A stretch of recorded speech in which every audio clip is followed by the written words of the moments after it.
I never thought my life would come to this, standing in the dim light of a crumbling Chicago apartment, feeling like a stranger in my own skin. I'm Patricia, trapped in a marriage that's become a silent battlefield, where unpaid bills tower like mountains and every day is a fight just to keep breathing. My husband David and I are drowning in struggle, barely speaking, barely seeing each other through the haze of exhaustion. But when two friends offered a way out, a lifeline wrapped in a dangerous temptation, I found myself at a crossroads I never imagined. What did I do when the weight of desperation pushed me to the edge, and the allure of escape whispered in my ear? Stick around, because the choice I made might just shatter everything. There's a certain kind of silence that creeps into a home when hope starts to fade. A stillness so heavy, it feels like it could crush you if you listen too closely. I'm Patricia, 26 years old, and I've been living in this crumbling little apartment in a forgotten corner of Chicago for far too long. The walls here are a patchwork of peeling paint, curling at the edges like old secrets we've tried to cover up. The refrigerator hums and sputters in the kitchen, a constant reminder of things we can't afford to fix.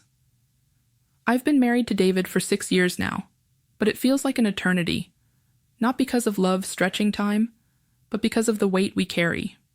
We barely talk anymore. Words have become luxuries we can't spare, lost in the grind of just getting by. I catch glimpses of him sometimes, his tired eyes avoiding mine as he shuffles through the door after a long shift, and I wonder if he even sees me at all. I used to be someone else, you know, a woman who dreamed of far-off places, of nights filled with fire and passion, of a life that felt alive. Now I'm just a shadow, fading into the background of this cramped space, invisible even to the man I promised to stand by forever. Our struggles have carved lines into us, deeper than the cracks in these walls. 3 months ago, David's car gave out, leaving us at the mercy of buses and trains that never run on time. The bills pile up on the kitchen counter like a monument to our failures: rent, utilities, and the medical expenses from his recent back injury, each one a jab at whatever pride we had left. I stare at them sometimes, those envelopes, wondering how paper can feel so heavy. Our place isn't always empty, though. David's 2 younger friends, Alex and Mark, both in their early 20s, drift in and out like stray breezes on a stifling day. Alex is the loud one, all charisma and quick grins, the kind of guy who can make anyone laugh even when there's nothing funny about life. Mark's different, quieter, with kind eyes that seem to see more than he lets on, always thinking before he speaks. They've become a small flicker of light in our gray routine, showing up with cheap beer or leftover takeout to share. It's not much, but it's something. Moments where I can almost remember what it feels like to breathe easy, even if just for an hour. I catch myself watching them sometimes, not in any improper way, but with a quiet ache, wondering how they still carry that spark of youth while I feel so worn down. This life, it's a cage I never saw coming. I walk past the mirror and barely recognize the woman staring back, her eyes hollowed out by years of just surviving.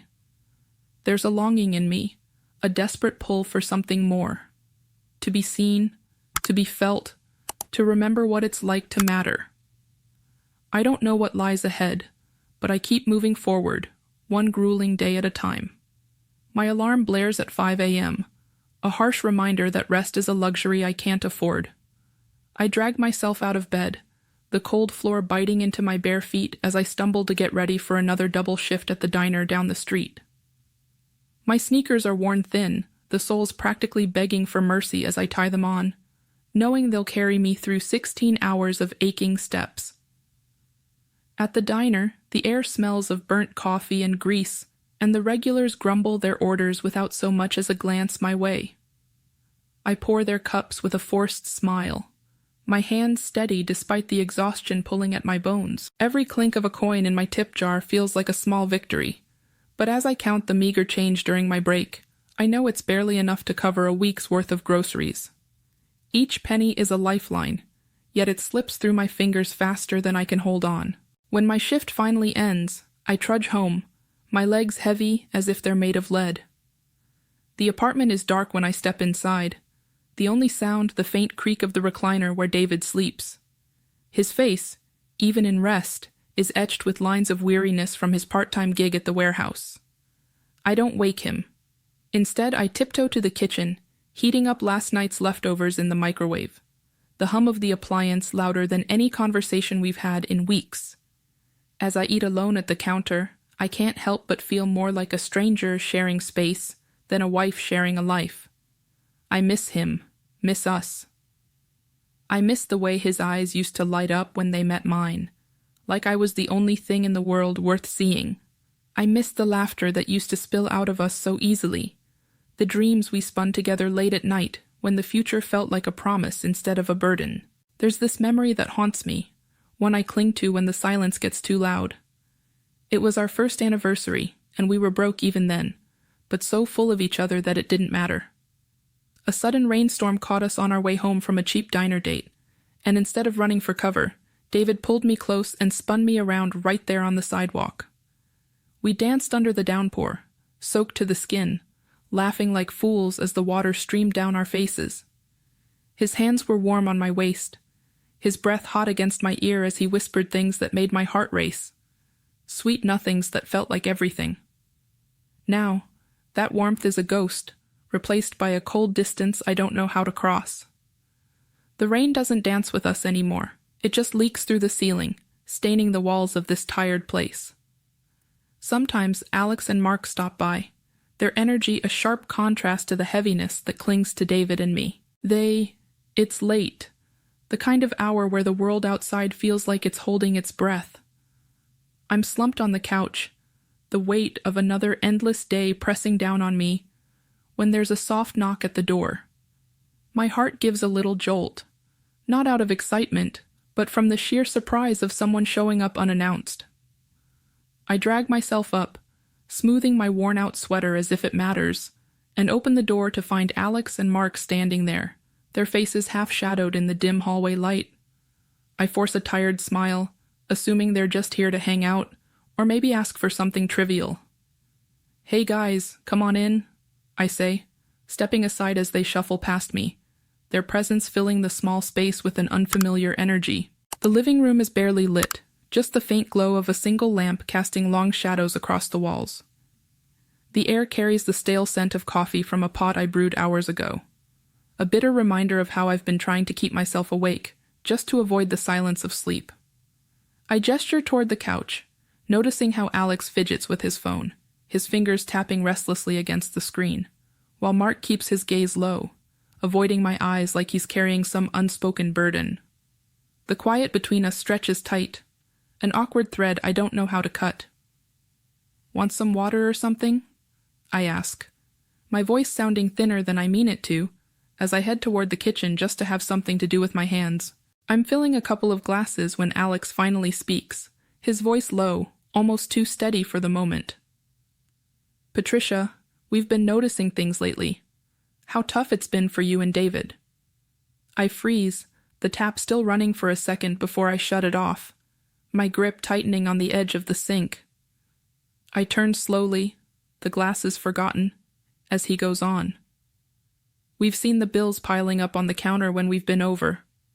It's hard not to notice." My stomach twists into a knot, a flush of shame creeping up my neck. I thought I'd hidden those envelopes better, tucked them away from prying eyes, but apparently I've been more transparent than I realized. Mark chimes in then, his tone softer, almost careful. "We just want to help, you know? We hate seeing you struggle like this." I'm confused, my mind scrambling to catch up. Help? Do they mean alone? Or maybe some side work they think I could handle? I walk back to the living room, setting the glasses down on the coffee table with a shaky hand, and sit across from them, waiting for clarity. But when Alex leans forward, his eyes locking onto mine with an intensity I'm not prepared for, the air shifts. "We've got an offer for you," he says, plain and direct. "A big sum of money, enough to cover 3 months of rent, maybe more. But there's a condition." My breath catches as he lays it out, his words hitting me like a punch I didn't see coming. They want something deeply personal, an exchange of intimacy with both of them, right now, while David sleeps just a room away. My face burns, a wildfire of shock spreading across my skin, and my hands tremble as they grip the edge of the couch for something, anything, to anchor me. I try to speak, to push back, but my voice fails, coming out as a stammered, weak protest that barely makes sense even to me. I can't. That's not. The words die in my throat, drowned out by the roar of thoughts crashing through my head. Disgust surges first, sharp and bitter, making my chest tighten. How could they even suggest this? Anger follows, hot and raw, at the audacity of them thinking I'd consider it. But then, creeping in like a thief, comes the weight of our reality. Those unpaid bills, the constant dread of eviction, the way every day feels like a losing battle. And beneath it all, there's this other ache, one I've buried deep. The longing to feel wanted, to be seen as something more than a ghost in my own. As I step out into the night, the cold air hits me like a slap, sharp and unforgiving, biting at my exposed skin. My thin jacket does little to shield me from the chill, and I shove my hands deep into the pockets, my breath forming small clouds that vanish into the darkness. The street is quiet, save for the distant hum of a car and the occasional rustle of leaves skittering across the pavement. My sneakers scuff against the cracked sidewalk, each step echoing in the stillness, a rhythmic reminder of the choice I've made. Just a block away, Alex and Mark's apartment waits, a destination that feels both too close and impossibly far. Behind me, my own home fades into the shadows, with David still asleep in that creaky recliner, oblivious to the storm brewing in my heart. I left a note on the counter, something vague about needing air, but even writing it felt like a lie. The weight of leaving him there, unaware, presses down on me heavier than the cold ever could. My mind is a mess, thoughts racing faster than I can keep up with. Guilt claws at me, sharp and relentless, whispering that I'm betraying everything I've promised to stand for. David's face flashes in my mind. Those tired eyes, the way he used to look at me like I was his whole world. How could I even consider this? What kind of person does that make me? But then there's the fear, icy and gripping, of being caught, of him waking up and somehow knowing, of the fragile life we've built shattering beyond repair. And yet, beneath all that, there's something else, a strange, forbidden thrill that I can't shake. The thought of being desired again, of feeling that spark I've missed for so long. It's like a flame flickering in the dark, tempting me closer, even as I know it could burn me alive. I'm torn, pulled in every direction, my heart pounding so hard, I'm sure it'll give me away before I even reach their door. The block feels endless, each step heavier than the last, until finally I'm standing in front of their building. It's an old, weathered place, the kind that's seen better days, with chipped paint on the doorframe and a flickering light above the entrance. I hesitate, my hand hovering over the buzzer, my stomach churning with a mix of dread and something I can't quite name. But I press it anyway, the sharp buzz cutting through the night, and soon I hear the muffled sound of footsteps on the other side. The door swings open, and there's Alex, his usual grin nowhere in sight, replaced by a look I can't quite read. "Hey, Patricia," he says, his voice quieter than I'm used to, almost careful. "Come on in." I nod, stepping past him, the warmth of the hallway a stark contrast to the cold outside, though it does nothing to ease the tension coiled tight in my chest. Their apartment is small, cluttered in a way that feels both lived in and chaotic. The faint smell of beer lingers in the air, mixed with a hint of cologne that's sharp and unfamiliar. Alex flips on a dim lamp in the corner, casting a soft, yellowish glow over the room, revealing unmade beds pushed against the walls, sheets tangled like they haven't been touched in days. Posters are tacked up haphazardly, curling at the edges, some band I've never heard of staring back at me with inked intensity. On a rickety table in the center, there's a half-empty pizza box, grease stains bleeding through the cardboard, surrounded by a scattering of empty cans. It's mundane, ordinary in a way that should feel grounding, but instead, it's alien. Like I've stepped into a world I don't belong in, a place where the rules I've lived by no longer apply. Mark's there, standing near the kitchenette, and he turns as I enter, offering me a glass of water with hands that shake just slightly. "Thought you might need this," he says, his voice low, almost too gentle for the weight of the moment. I take it, my fingers brushing his for a split second, and mutter a thanks. I'm standing there in Alex and Mark's cluttered apartment, the glass of water cold in my hand, but it does nothing to cool the fire raging inside me. My heart is a wild drum, pounding so hard I'm sure they can hear it over the faint hum of the city outside. The dim light casts shadows across their faces, making this moment feel even more surreal, like I'm caught in a dream I can't wake from. I set the glass down on the rickety table, my fingers trembling, and take a shaky breath, trying to steady myself. But there's no steadying this. There's no going back from the edge I'm teetering on. Alex steps closer, his presence filling the small space between us, and I feel the warmth of his breath against my neck as he leans in. His voice is low, teasing, a playful edge to it that pulls at something deep inside me, something I've tried to bury for years. "You don't have to be scared, Patricia," he murmurs, his words like a spark igniting dry tinder. "We've got you." My skin prickles at the closeness, a rush of heat spreading through me despite the hesitation clawing at my mind. I want to step back, to put distance between us, but my feet are rooted to the floor, trapped by a longing I can't name. Then there's Mark, approaching from the other side, his touch so much softer, almost tentative, as his fingers brush against my arm. It's like he's asking for permission, his eyes searching mine for a sign, a silent question hanging in the air. My breath hitches, caught between the two of them, their hands on me at the same time. A sensation so overwhelming it's like a tidal wave crashing over every wall I've built. My skin is alive, electric, every nerve singing with a mix of excitement and something darker, heavier, guilt that sits like a stone in my chest. I close my eyes, trying to block out the reality of what's happening, trying to shut down the voice in my head screaming that this is wrong, so wrong, but it's no use. The sensations are too much, too vivid.